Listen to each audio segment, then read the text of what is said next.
আসসালামু আলাইকুম। বাংলাদেশ বেতার, রাজশাহী। স্থানীয় সংবাদ পড়ছি হ্যাপি রহমান।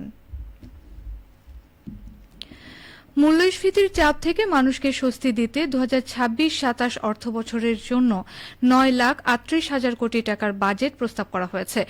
গতকাল জাতীয় সংসদ ভবনে মেজর অবসরপ্রাপ্ত হাফিজ উদ্দিন আহমেদ বীর বিক্রমের সভাপতিত্বে অর্থমন্ত্রী আমির খসরু মাহমুদ চৌধুরী প্রস্তাবিত এই বাজেট পেশ করেন, যা দেশের ইতিহাসের সবচেয়ে বড় বাজেট।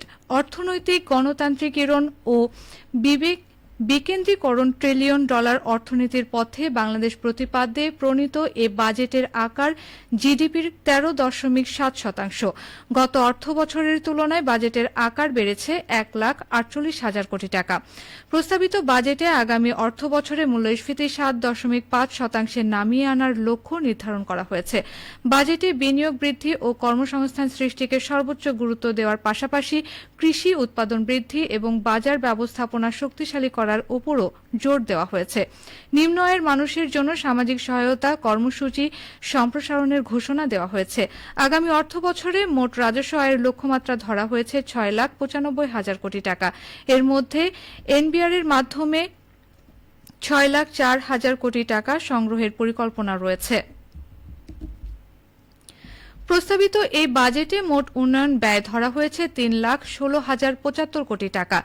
এডিপির জন্য বরাদ্দ রাখা হয়েছে 3 লাখ কোটি টাকা।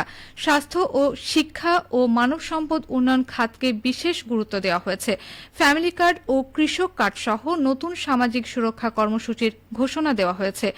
শুল্ক ও কর কাঠামোয় পরিবর্তনের ফলে কিছু পণ্যের দাম বাড়তে পারে। এর মধ্যে রয়েছে সিগারেট, ডিজেল, অকটেন ও পেট্রোল চালিত গাড়ি, বিদেশি কাজু বাদাম, বিদেশি এলপিজি সিলিন্ডার, বিদেশি মধু ও সুপারি, আমদানিকৃত কফি ও প্রস্তুত খাবার, rod, tiles, sanitary ware, microwave oven, cycle ও খেলনা।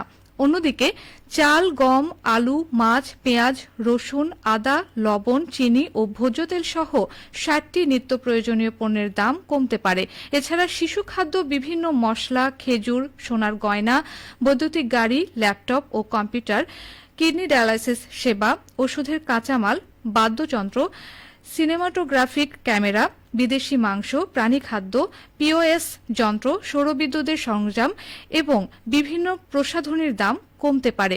অর্থমন্ত্রী বলেন, মানুষের জীবনযাত্রায় স্বস্তি ফিরিয়ে আনা, বিনিয়োগ বৃদ্ধি, কর্মসংস্থান সৃষ্টি এবং উন্নয়নের সুফল সবার কাছে পৌঁছে দেওয়াই সরকারের লক্ষ্য এবং এই লক্ষ্যেই প্রস্তাবিত এই বাজেট উপস্থাপন করা হয়েছে।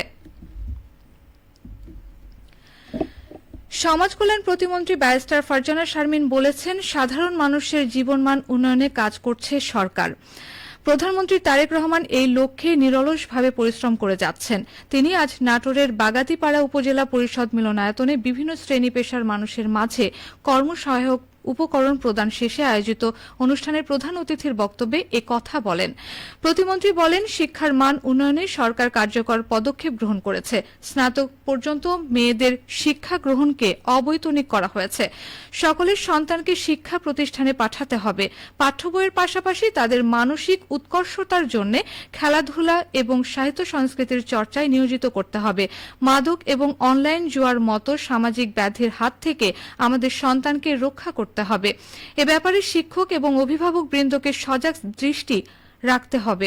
উপজেলা নির্বাহী অফিসার দেবাশিস বসাক অনুষ্ঠানে সভাপতিত্ব করেন। বিকেলে প্রধানমন্ত্রী সিরাজগঞ্জ যাবেন। জেলার বেলকুচিতে সুবর্ণ সারা সবুজ সেনা সংঘের উদ্যোগে আয়োজিত ফুটবল টুর্নামেন্টের ফাইনাল খেলায় প্রধান অতিথি হিসেবে উপস্থিত থাকবেন এবং পুরস্কার প্রদান করবেন। মেধা, বিজ্ঞান, উদ্ভাবনের দেশ, সবার আগে বাংলাদেশ। এই প্রতিপাদ্যে সিরাজগঞ্জের উল্লাপাড়ায় উপজেলা পর্যায়ে শিক্ষক ও শিক্ষার্থীদের অংশগ্রহণে স্টার্ট আপ, বিজ্ঞান প্রকল্প ও উদ্ভাবনী পরিকল্পনা উপস্থাপন কর্মসূচি অনুষ্ঠিত হয়েছে। আজ উপজেলা প্রশাসন ও মাধ্যমিক শিক্ষা অফিসের উদ্যোগে হামিদা পাইলট উচ্চ বিদ্যালয় মিলনায়তনে এই কর্মসূচি অনুষ্ঠিত হয়। অনুষ্ঠানের প্রধান অতিথি ছিলেন সিরাজগঞ্জ 4 উল্লাপাড়া আসনের সংসদ সদস্য মাওলানা রফিকুল ইসলাম খান। এ সময় তিনি বলেন, আধুনিক বিজ্ঞান মনস্ক দেশ গড়তে শিক্ষক ও শিক্ষার্থীদের অংশগ্রহণে স্টার্টআপ, বিজ্ঞান প্রকল্প ও উদ্ভাবনী পরিকল্পনা বিষয়ক কর্মসূচি গুরুত্বপূর্ণ ভূমিকা রাখবে। এর মাধ্যমে শিক্ষার্থীদের প্রতিভা বিকশিত হবে। উল্লাপাড়া উপজেলা নির্বাহী কর্মকর্তা মোহাম্মদ রায়হানুল ইসলামের সভাপতিত্বে অনুষ্ঠানে উপজেলার শিক্ষা বিভাগের কর্মকর্তা, শিক্ষক ও শিক্ষার্থীরা অংশগ্রহণ করেন। বাংলাদেশ বেতার রাজশাহী কেন্দ্রের আলকাপ গানের শিল্পী মোহাম্মদ মহসিন আলী বার্ধক্যজনিত কারণে আজ সকাল ৭ ঘটিকায় নিজ বাসভবনে ইন্তেকাল করেছেন। ইন্নালিল্লাহি ওয়া ইন্নাইলাহি রাজিউন। মৃত্যুকালে তার বয়স হয়েছিল ৮৪ বছর। আজ বাদ জুম্মা নগরীর খোঁজাপুর গোরস্থানে তার নামাজে জানাজা শেষে সেখানেই মরদেহ দাফন করা হবে। সবশেষে আবহাওয়া। আজ দুপুর ২টায় রাজশাহীতে তাপমাত্রা ছিল ৩৩.৮ ডিগ্রি সেলসিয়াস। এ সময় বাতাসে আপেক্ষিক আর্দ্রতার পরিমাণ ছিল ৬৬%। রাজশাহী ও পার্শ্ববর্তী এলাকায় আজ সূর্যাস্ত সন্ধে ৬টা৫৪। সংবাদ শেষ হল। আমাদের পরবর্তী সংবাদ বিকেল ৪টা৫।